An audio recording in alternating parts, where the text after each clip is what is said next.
In this video we are going to explore rigid framing within ZebraCut. This is especially useful for manually framed machines where you are moving the material manually through the cutting machine.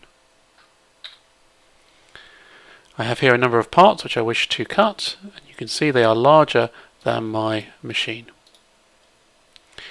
When I run this as a preview, you can see I get a number of different frames proposed by ZebraCut, and they are all of varying lengths.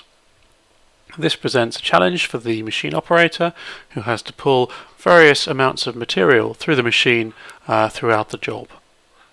So what we can do is we can go to the framing configuration, which is found under Job Config, Framing Config, and we can turn on the rigid framing option, which will give a specific length for the frames. Indeed, it will use the length of the machine as the length of each frame.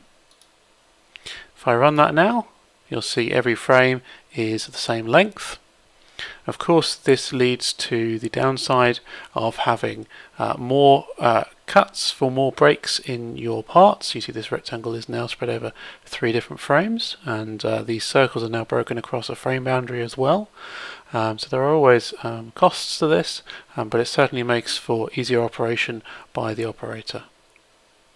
Now, one thing to note is that the final frame is of less distance. If we wish to have all of our frames the same length, we will also need to turn on the frame beyond job.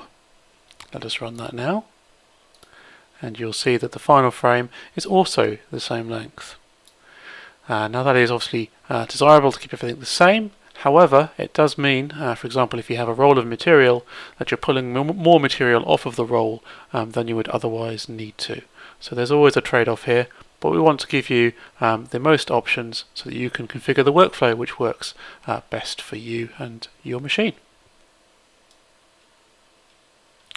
Thank you very much.